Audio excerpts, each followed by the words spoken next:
আসসালামু আলাইকুম ওয়া রাহমাতুল্লাহ। ওয়া আলাইকুমুস সালাম ওয়া রাহমাতুল্লাহ। আলহামদুলিল্লাহি রাব্বিল আলামিন ওয়াসসালাতু ওয়াসসালামু আলা রাসূলিহিল কারীম ওয়া আলা আলিহি ওয়া সাহবিহি ওয়া আহলি বাইতি আজমাইন, আম্মা বা'দ।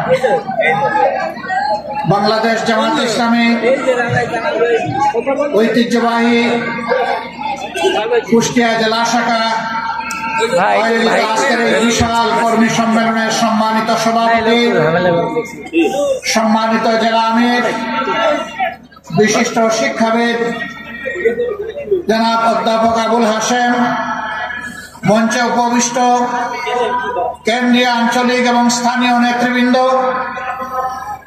আমার সামনে সমবেত সহকর্মী ভাই ও বোনেরা, আমি বোনদের এই কারণে সম্বোধন করলাম, আয়োজনটা বোনদের জন্য না হলেও বিভিন্ন জায়গায় আমরা দেখতে পাচ্ছি তারাও দূর থেকে, বিল্ডিং এর ভিতরে থেকে, ছাদের উপরে এই সমাবেশে সামিল হয়েছে। আমার সংগ্রামী সাথী বন্ধুগণ, জাতির বিবেক, সাংবাদিক ভাইয়েরা,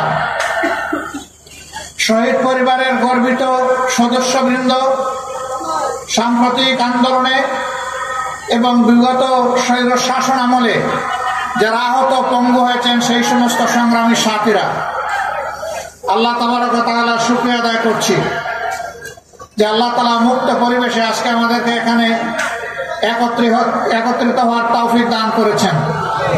আপনাদের প্রতি কৃতজ্ঞতা জ্ঞাপন করছি। এই কুয়াশা ঘন শীতের সকালে আপনারা কষ্ট স্বীকার করে সকলে এখানে এসে সমবেত হয়েছেন। মহান মনিবের দরবারে তৌফিক চাই, দেশ জাতির প্রয়োজনে যে কথাগুলো বলা দরকার আল্লাহ যেন সেই কথাগুলো বলার তৌফিক আমাকে দান করেন। সংগ্রামী সাথীরা আমার, বাংলাদেশ আমাদের সকলের প্রিয় জন্মভূমি। আল্লাহ তাআলা তার মেহেরবানিতেই আমাদেরকে এখানে পয়দা করেছেন। বাংলাদেশের মাটির উপর সবুজ, মাটির গর্বে অফুরন্ত খনিজ সম্পদ। এদেশের পানিতে আল্লাহ তাআলা অফুরন্ত সম্পদ রেখেছেন। যদিও এদেশবাসী আমরা সকলে পানির উপর অনেক জুলুম করেছি, সেই জুলুম কিভাবে করেছি পরবর্তী পর্যায়ে বলার চেষ্টা করবো ইনশাআল্লাহ। এদেশের বাতাস আমাদের অনুকূল, না অতি গরম না অতি ঠান্ডা, এমন দেশ বিশ্বে পাওয়া খুবই কঠিন। আল্লাহ তাআলা সকল নিয়ামতের থেকে আমাদেরকে সমৃদ্ধ করার পাশাপাশি ছোট্ট দেশে বিপুল জনসংখ্যা আল্লাহ আমাদেরকে দান করেছেন। জনসংখ্যা সত্যিকার অর্থে জনশক্তি, জনসম্পদ। যখন এই জনসংখ্যাকে সঠিকভাবে গড়ে তোলা হয় আর যখন এই জনসংখ্যাকে প্রকৃত শিক্ষা প্রশিক্ষণ দেওয়া না হয়, তখন জনসংখ্যা একটা দেশের আপদে পরিণত হয়, তখন এটার সম্পদ থাকে না। আমরা আমাদের জনসংখ্যাকে জনশক্তিতে পরিণত করতে চাই ইনশাআল্লাহ। প্রিয় দেশবাসী, এ দেশ আমাদের সকল ধর্মের, সকল বর্ণের মানুষের। আমরা যুগ যুগ ধরে এই দেশে শান্তিপূর্ণভাবে পাশাপাশি বসবাস করে আসছি। আমরা দুইবার এর পূর্বে আমরা স্বাধীন হয়েছিলাম, 47-এ, 71-এ। যারা এই স্বাধীনতার লগ্নে জাতিকে ওয়াদা করেছিলেন যে সমস্ত অধিকার ফিরিয়ে দেওয়ার, তারা কেউ অধিকার ফিরিয়ে দেননি, তারা কথা রাখেননি। তারা দফায় দফায় জাতির সাথে বেঈমানি করেছে। জাতির প্রত্যাশা পূরণ হয়নি। বিশেষ করে স্বাধীনতার পর এখন পর্যন্ত, 23 সালের 5ই আগস্ট পর্যন্ত যারা এদেশের মুক্তিযুদ্ধ এবং স্বাধীনতাকে নিজেদের মৌরসী তালুক মনে করতেন, তারা চেতনার কথা বলতেন। চেতনার কথা বলে বলে এই জাতিকে তারা লুণ্ঠন করেছেন, গণহত্যা চালিয়েছেন। তাদের সন্তানেরা আকাম কুকাম করে ধর্ষণের সেঞ্চুরি পালন করেছে। দেশের সম্পদ লুণ্ঠন করে তারা বিদেশে পাচার করেছেন। শুধু তাদের এই গত 15.5 বছরের আমলে যার হিসাব বের হয়ে আসছে 26 লক্ষ কোটি টাকা, যা বাংলাদেশের বার্ষিক বাজেটের প্রায় 5 গুণ। দেশের সম্পদ শুধু বিদেশে যা পাচার করেছে, আর দেশে যেখানেই তাদের হাড়িতে হাত ঢুকছে সেখানেই টাকার খনি। এই টাকা এরা পেল কোথায়? আমার একজন সম্মানিত সহকর্মী বলে গেছেন, তৎকালীন প্রধানমন্ত্রী পিয়নের অ্যাকাউন্টে ছিল 450 কোটি টাকা। পিয়নের যদি এত টাকা হয়, মালিকের কত টাকা? হ্যাঁ, মালিকের টাকাও বের হয়ে আসতেছে। আপনাদের একেবারেই নিকটে রূপপুর পারমাণবিক কেন্দ্র, এখান থেকে মালিকের পরিবার শুধু একটা প্রকল্প থেকে 57,000 কোটি টাকা চুরি করেছে।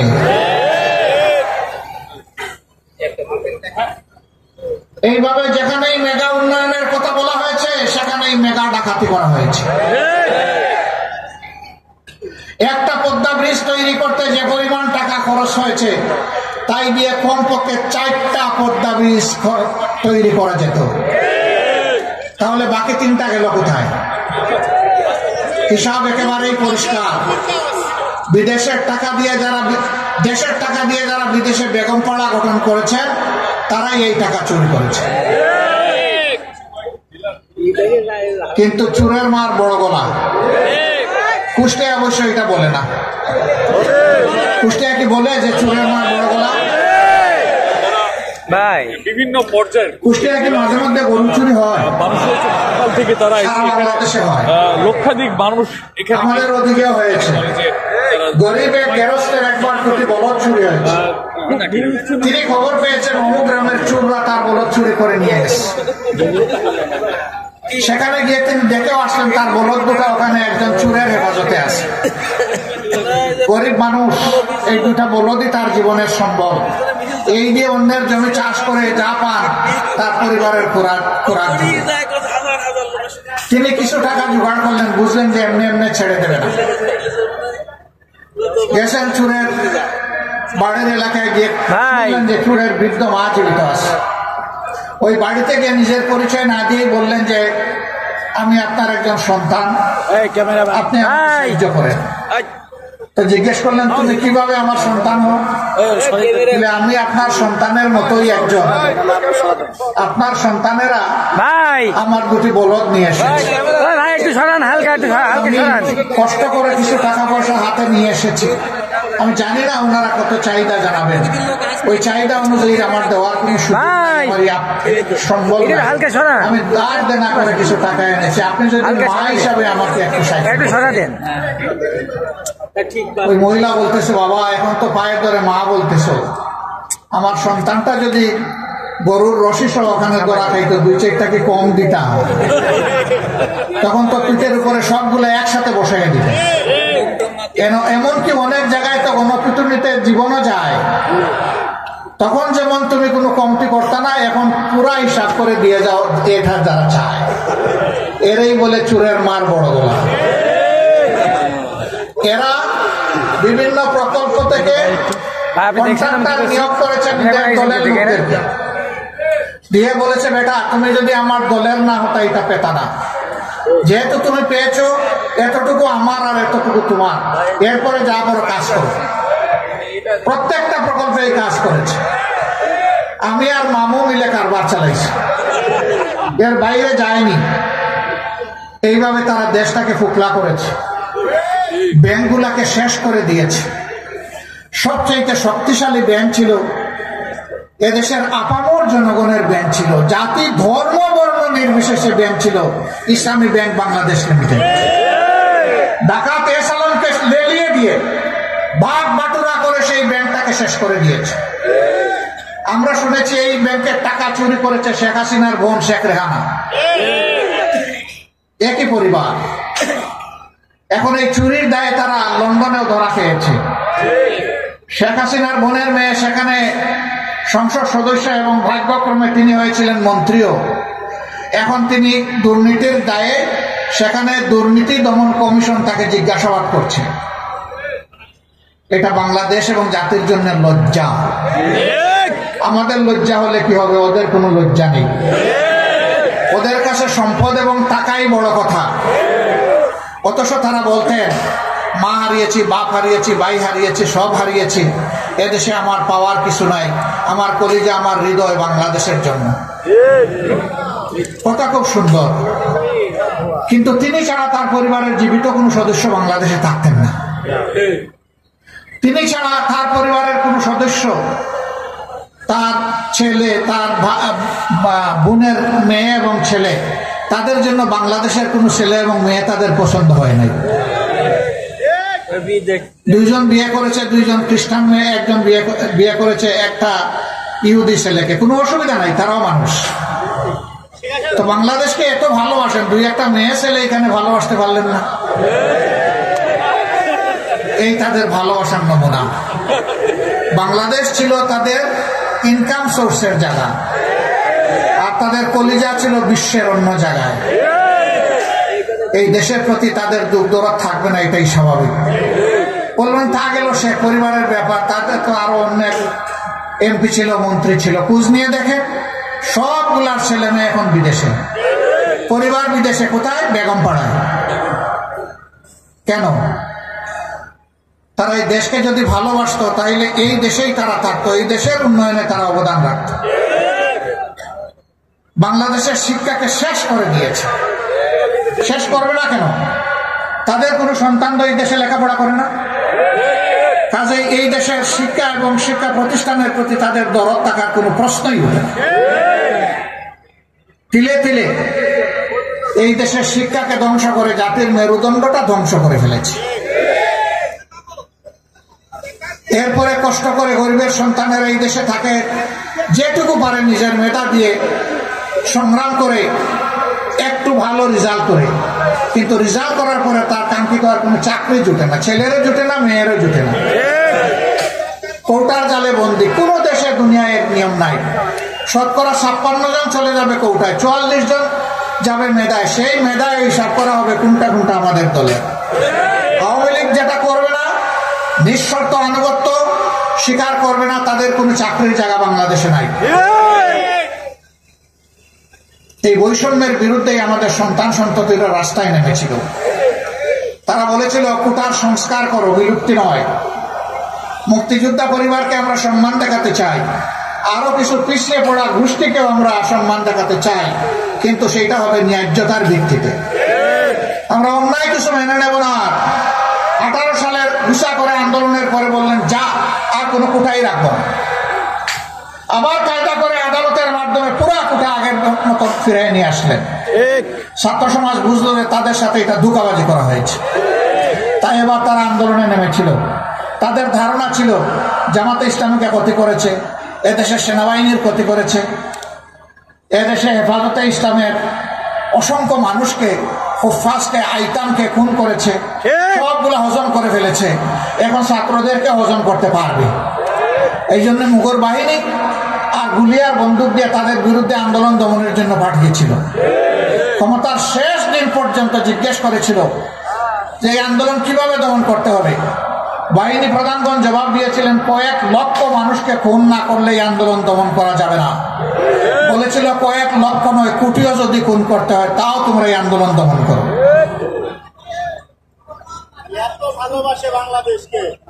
তারা তখন বলেছিলেন এখন তো ম্যাডাম ডাকা যায় না, স্যার মাফ করবেন, বাংলাদেশ এখন আর এই জায়গায় নাই। এখন এই 5-7 লক্ষ সেনাবাহিনী আর পুলিশ বাংলাদেশকে কন্ট্রোল করতে পারবে না। এখন বাংলাদেশে 10 কোটি যোদ্ধা রাস্তায় নেমে এসেছে। একজন মা তার 10 মাসের শিশুকে কোলে নিয়ে রাস্তায় এসেছিলেন। সাংবাদিক বন্ধুরা প্রশ্ন করেছিল আপনি এই সাংঘাতিক কাজ করতে গেলেন কেন? বলে কি করেছি? যে অবুঝ এই দুধের শিশুকে কোলে নিয়ে আপনি কেন রাস্তায় এসেছেন? মুহুর্মুহু গুলি, লাশের পর লাশ, ছোপ ছোপ রক্ত, আপনি কেন এখানে অবুঝ শিশু নিয়ে এসেছেন? তিনি বলেছেন শিশু আমার একটা নয়, যতগুলা যুবক যুবতী আজকে রাস্তায় নেমেছে সবগুলো আমার সন্তান। ওই সন্তানদের জীবনের প্রতি সম্মান রেখে আমি আমার এই সন্তান নিয়ে এখানে এসেছি।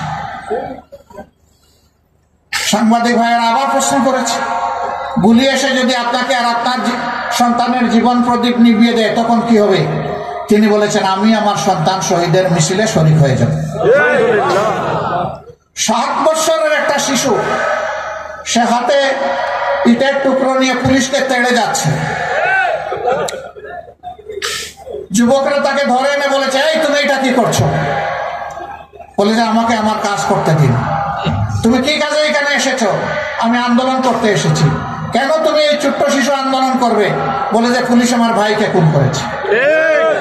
কে তোমার ভাইকে? বলে শহীদ আবু সাইদ আমার ভাই। তোমার বাড়ি কি রংপুর, পীরগঞ্জ? বলে না, আমার বাড়ি ঢাকায়। তাহলে ও তোমার ভাই হয় কেমনে? বলে যে ও আমার ভাই হবে না তো কে হবে? যে মানুষের মুক্তির জন্য রাস্তায় নেমে জীবন দিয়েছে সেই আমার ভাই। তুমি যাও, আন্দোলন আমরা করব। ঝাড়ি মারে, বলে ছাড়েন মিয়া, আপনি সরেন, আমি আমার আন্দোলন করব। That was Bangladesh, that was movement. কেন এই 10 মাসের শিশু আন্দোলনে শরীর হয়ে গেল? এই 7 বছরের শিশু কেন শরীর হলো? এই মা কেন আসলেন? এর কারণ ছিল যে এরা শুধু বিরোধী দলের উপর, আলিম উলামার উপর নির্যাতন করে নাই, এরা 18 কোটি মানুষের উপর নির্যাতন করেছে। 18 কোটি মানুষকে বেইজ্জত করেছে, তাদের সম্পদ লুণ্ঠন করেছে, সিন্ডিকেট করে বাজার মূল্যের অগ্নিমূল্য তারা চালু করে দিয়েছিল, যে সিন্ডিকেট এই সরকার এসে এখনো ভাঙতে পারেনি। আমরা জিজ্ঞেস করি যে আপনারা ভাঙতে পারেন না কেন? বলে যে আপনাদের দোষ। আমাদের কি দোষ? বলে যে সিন্ডিকেটের হাত বদল হয়ে গেছে। আগে যাদের কাছে ছিল, এখন আরেক দল এটা তাদের হাতে তুলে নিয়েছে। আমরা সরকারকে বলেছি এই সিন্ডিকেটের বিরুদ্ধে আপনাদেরকে যুদ্ধ ঘোষণা করতে হবে। এই সিন্ডিকেটের হাত আপনাদেরকে ভেঙে দিতে হবে। 18 কোটি মানুষের উপর আর অর্থনৈতিক শোষণ চালানো যাবে না। এই সিন্ডিকেটের বিরুদ্ধে আপনারা নামুন, আপনাদের সাথে 18 কোটি মানুষ নামবে ইনশাআল্লাহ। কেন দ্রব্যের এত মূল্য? উৎসস্থলে তো এত দাম পায় না আমার কৃষক। অনেক জায়গায় তার উৎপাদিত মূল্যের উৎপাদন খরচটা পর্যন্ত পায় না, অনেকে হাহাকার করে। তার কারণ হলো গাঁটে গাঁটে চাঁদাবাজি। এই চাঁদাবাজি তো আগে ছিল, 5 আগস্টের পরে কুষ্টিয়ায় আর কোনো চাঁদাবাজি নাই। কুষ্টিয়া এখন চাঁদাবাজ মুক্ত, ঠিক আছে না? না, এখনো চাঁদাবাজি চলে। তাহলে এতগুলো মানুষের জীবনের প্রতি আমরা কি সম্মান দেখালাম? আপনারা কি আবার চাঁদাবাজি এই দেশে চলতে দিতে পারেন?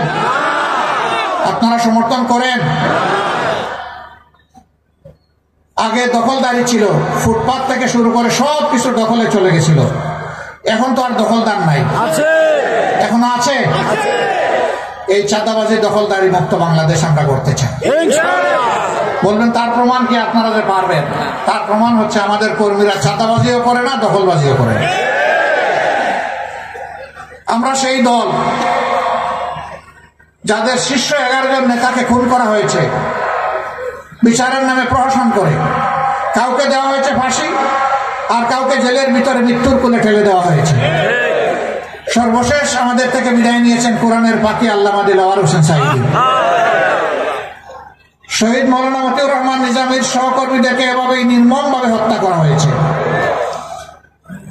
মিথ্যা মামলায় সাজানো, আদালতে পাতানো সাক্ষী দিয়ে। এখন মামলার বাদীরা এবং সাক্ষীরা বলছে যে যারা আমাদেরকে জোর করে সেদিন এই মামলা দায়ের করিয়েছিল এবং সাক্ষী দিয়েছিল, এখন তাদের বিরুদ্ধে আমরা মামলা করব। এটি আল্লাহর খেলা। তুইজ্জু মান তাশাউ ওয়া তুযিল্লু মান তাশাউ বিয়াদিকাল খায়র ইন্নাকা আলা কুল্লি শাইইন কাদির। আল্লাহ ইজ্জত দেওয়ার মালিক, ইজ্জত কেড়ে নেওয়ার মালিক। আল্লাহ বাংলাদেশে আরো অনেক কিছু দেখাবেন ইনশাআল্লাহ। আমার সম্মানিত ভাইয়েরা, আমাদের এতগুলা সন্তান জীবন দেয়নি যে বাংলাদেশে এখনো চাঁদাবাজি চলবে। এতগুলা সন্তান জীবন দেয়নি যে এখনো দখলদারি চলবে। এতগুলা সন্তান জন্ম দেয়নি এখনো ভাগ বাটুরা করে সর্বত্র ঘুষ বাণিজ্য চলবে, এমনকি মামলা বাণিজ্যও চলবে। এর জন্য আমাদের সন্তানেরা জীবন দেয়নি। 34,000-এর ঊর্ধ্বে আমাদের সন্তানেরা জীবনের তরে পঙ্গু হয়ে গিয়েছে। 500-র উপরে 2টি চোখ হারিয়ে অন্ধ হয়ে গিয়েছে। এ বিশ্বের সৌন্দর্য আর তারা কখনো দেখবে না। মায়ের মুখটাও তারা দেখতে পারবে না, স্ত্রীর মুখ দেখতে পারবে না, সন্তানের মুখ দেখতে পারবে না। তাদের চোখের আলো নিভে গেছে। 750 মতো এক চোখ হারিয়ে আরেক চোখের ঝুঁকিতে আছে। কয়েকশো সন্তান আমাদের প্যারালাইজ হয়ে হাসপাতালের বেডে পড়ে আছে, যাদেরকে মেরুদণ্ডে গুলি করা হয়েছিল। কয়েক হাজার হয় হাত হারিয়েছে, না হয় পা হারিয়েছে। এতগুলো মানুষের প্রতি, জীবনের প্রতি, রক্তের প্রতি, লাল রক্তের প্রতি গাদ্দারি করা চলবে না। এই রক্তের আমানত রক্ষা করতে হবে, সম্মান দেখাতে হবে। তাই আমাদের সন্তানদের স্লোগান ছিল মাত্র একটা, উই ওয়ান্ট জাস্টিস। আমরা সর্বক্ষেত্রে ন্যায় বিচার চাই, আমরা বৈষম্য চাই না। আমরা আমাদের সন্তানদেরকে, গর্বের সন্তানদেরকে কথা দিচ্ছি, তোমরা যেমন জীবন দিয়ে জাতিকে আরেকবার স্বাধীনতা এনে দিয়েছ, আমরা প্রয়োজনে জীবন দিয়ে তোমাদের দাবি পূরণ করবো ইনশাআল্লাহ। আল্লাহ যেন এই তৌফিক আমাদেরকে দান করে। আমরা একটা সাম্যের বাংলাদেশ গড়তে চাই। আমরা এই দেশে আর কোনো মাইনরিটি মেজরিটি এই কথা শুনতে চাই না। কিসের মেজরিটি আর মাইনরিটি? বাংলাদেশে যারাই জন্মগ্রহণ করবেন তারা সকলেই ধর্ম বর্ণ নির্বিশেষে এই দেশের গর্বিত মর্যাদাবান নাগরিক। রাষ্ট্রের সংবিধান সকলকে সমান অধিকার দিয়েছে। আল্লাহর সংবিধানও তাদেরকে সমান অধিকার দিয়েছে। আধুনিক রাষ্ট্রের প্রথম সংবিধান হচ্ছে মদিনার সনদ। এই মদিনা সনদের 1 থেকে 5 নম্বর ধারা পর্যন্ত প্রত্যেকটি হচ্ছে সকল ধর্মের মানুষের অধিকার সংরক্ষণের সনদ। সেখানে পরিষ্কার বলা হয়েছে, ধর্মের ভিত্তিতে কোন নাগরিকের অধিকারকে বিভক্ত করা যাবে না। এই রাষ্ট্রে সকল নাগরিকের জীবন, সম্পদ এবং ইজ্জত সম্পূর্ণ নিরাপদ। এই রাষ্ট্রের সকল ধর্মের মানুষ নিজ নিজ ধর্মীয় আচার অনুষ্ঠান পালন করবেন অত্যন্ত নির্বিঘ্নে, নিরাপত্তার সাথে। কেউ কারো উপর হাত দিতে পারবে না, দুঃসাহস দেখাবে না। এই দেশের সকল ধর্মের মানুষ তাদের নিজ নিজ ধর্ম পালনে কোথাও বাধার সম্মুখীন হবে না। ইসলামের ধর্ম কারো উপর জোর করে চালানো যাবে না। পরিষ্কার ভাবে এই সনদে এগুলো বর্ণিত আছে। সেই রাষ্ট্রে বলা হয়েছে তাদেরকে নির্বিঘ্নে ব্যবসা করতে দিতে হবে। যদি তাদের কাউকে বাইরের কেউ আক্রমণ করে, মুসলমানদের দায়িত্ব হবে তাদের পক্ষ নিয়ে লড়াই করা। আমরা সেই বাংলাদেশ চাই। আমরা সকল ধর্মের ভাইদেরকে বলি, যারা ধর্মের বিভাজন তৈরি করে মেজরিটি মাইনরিটি, তারাই আপনাদেরকে 53 বছর বড় কষ্ট দিয়েছে। আপনারা চিন্তা করে দেখুন, আমাদের দলের কেউ ওই অপকর্মে জড়িত নাই, অথচ দোষ দেয় আমাদের ঘাড়ে। কোথাও কিছু হলেই যত দোষ নন্দ ঘোষ, সব করেছে জামাতে ইসলামী, কিন্তু আখের গিয়ে আর খুঁজে পায় না, প্রমাণ করতে পারে না, একটা প্রমাণ করতে পারে না। সম্মানিত ভাইয়েরা, তারা নারী পুরুষের ব্যবধান এনে আমাদেরকে বলে জামাতে ইসলামী ক্ষমতায় গেলে এই দেশে মহিলারা বিপদে পড়বে। কেন বিপদে পড়বে? মহিলার তো মায়ের জাতি, আমরা তো তাদেরকে মায়ের মতো সম্মান করতে চাই, সম্মান করি। এর প্রমাণ আমাদের পরিবারের সদস্যবৃন্দ, তারা লেখাপড়া করে, তারা পেশাগত দায়িত্ব পালন করে, তারা সামাজিক দায়িত্ব পালন করে, তারা রাজনৈতিক দায়িত্ব পালন করে। আমি একটা ক্ষুদ্র মানুষ, আমিও তার প্রমাণ। আমার স্ত্রী একজন সংসদ সদস্য ছিলেন, তিনি একজন চিকিৎসক, তিনি রোগের সেবা করেছেন।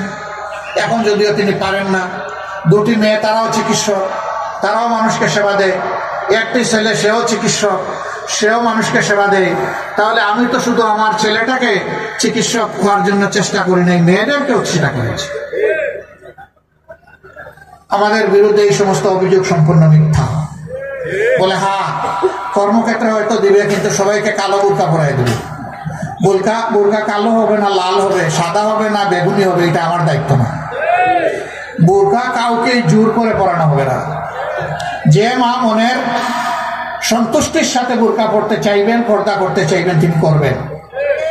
আমি অন্যান্য ধর্মাবলম্বী মাদেরকে কিভাবে আমি বোরকা পরাবো? ইসলামকে আমাকে এই দায়িত্ব দিয়েছে না অধিকার দিয়েছে? কোনটাই নাই। তারা যা পছন্দ করেন সেই রকম তারা চলবে। দেখেন আবার কোন সাংবাদিক ভাই আবার এটা মেহরবানি করে নিউজ করে দিয়েন না যে জামাতের আমির সাহেব বলছেন মহিলারা সবাই তাদের পছন্দের পোশাক পরবে, মাঝে মাঝে করেন আপনারা এগুলো। আমি যা বলি না আমার নামে চালান দিয়ে দেন, সবাই না, দুই একজন।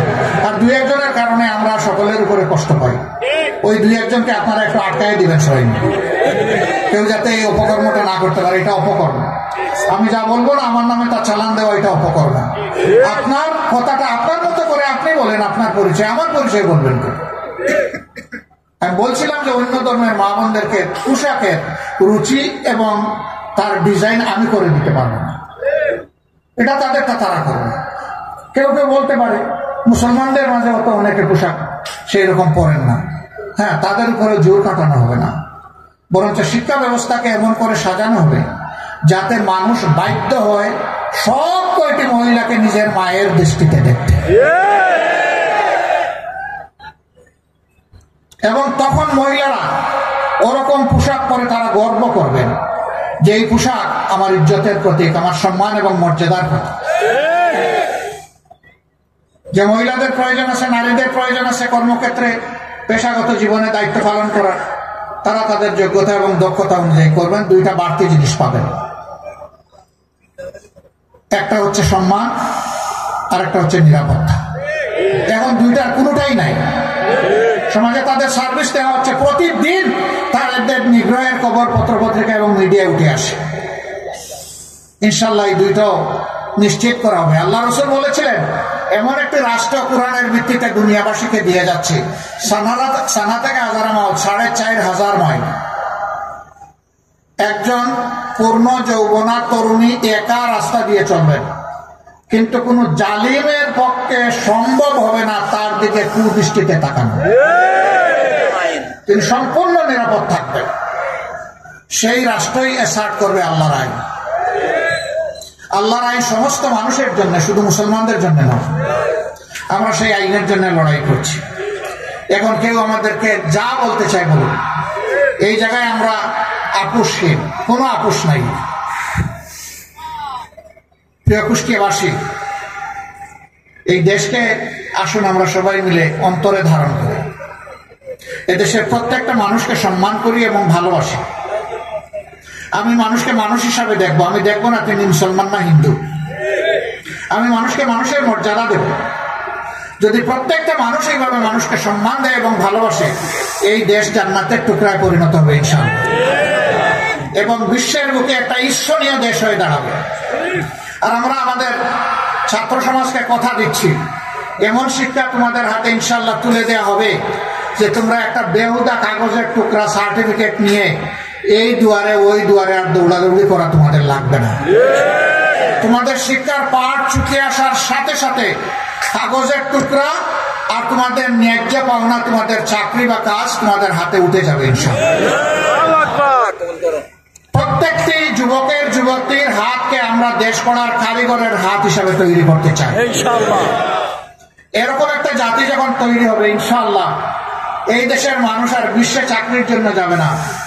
যেভাবে 1757 সালের আগে বিশ্বের মানুষ এই দেশে আসতো রুজি রোজগার চাকরি করার জন্য, এই দেশটা আবার তার সেই গৌরব ফিরে পাবে ইনশাআল্লাহ। আমরা সেই গৌরবটা ফিরিয়ে আনতে চাই। আপনারা কি এই লড়াইয়ে সবাই একমত? এমন একটা দেশ আপনারা চান যেই সমাজে চাঁদাবাজি থাকবে না, যেই সমাজে ঘুষখোর থাকবে না, যেই সমাজে দখল বাণিজ্য চলবে না, যেই সমাজে মানুষে মানুষে কোনো বৈষম্য হবে না, যেই সমাজে ধর্মে ধর্মে কোনো বৈষম্য হবে না, এমন একটা দেশকে আপনারা চান? সেই মানবিক বাংলাদেশ চান? চাই বললে এটা হয়ে যাবে না। তার জন্য আরো অনেক লড়াই করতে হবে, আরো অনেক ত্যাগ স্বীকার করতে হবে। সেই লড়াই এবং ত্যাগ স্বীকার করতে আপনারা প্রস্তুত আছেন? আলহামদুলিল্লাহ। শীতের দিনে একটু ঠান্ডা লেগেছে, তাই না? তাহলে একটু দাঁড়ান, একটু তাকবীর দেই আমরা। লিল্লাহি তাকবীর, লিল্লাহি তাকবীর। বসুন আপনারা। আল্লাহ তাআলা আমাদেরকে সাহায্য করুন, আমিন। আপনাদের মাধ্যমে দেশবাসীর কাছে আমাদের 4টা অনুরোধ। যতক্ষণ ন্যায়ের পর দেশবাসীর স্বার্থ সংরক্ষণে এই লড়াইয়ে আমাদেরকে আপনারা দেখবেন, আমরা আপনাদের ভালোবাসার কাঙ্গাল। আমরা আপনাদের দোয়া চাই, সাহায্য সমর্থন চাই। এই লড়াইয়ে আপনাদেরকে পাশে চাই। এই লড়াইয়ে আপনাদের বুকের বিছানায় একটু জায়গা চাই। আমি সাংবাদিক বন্ধুদেরকে আমাদের সাথে এই লড়াইয়ে অংশীদার হিসাবে দেখতে চাই। আপনারা সমাজের চতুর্থ স্তম্ভ, আপনারা জাতির বিবেক আর সমাজের দর্পণ। আপনাদেরকে আমরা পাশে পেলে মুক্তির লড়াই আর বহুদূর এগিয়ে যাবে ইনশাআল্লাহ। আপনারা আছেন, আরো ঘনিষ্ঠভাবে চাই। আপনাদের সবাইকে অন্তরের অন্তঃস্থল থেকে কৃতজ্ঞতা জ্ঞাপন করছি। আপনারা সময়ের কুরবানি স্বীকার করেছেন, এই শীতের মধ্যে চলে এসেছেন, আমাদের কথা শুনেছেন। মহান রবের দরবারে দোয়া করে আল্লাহ তাআলা এই কুষ্টিয়ার ইজ্জত মর্যাদা সম্মানকে আল্লাহ বৃদ্ধি করে দিন।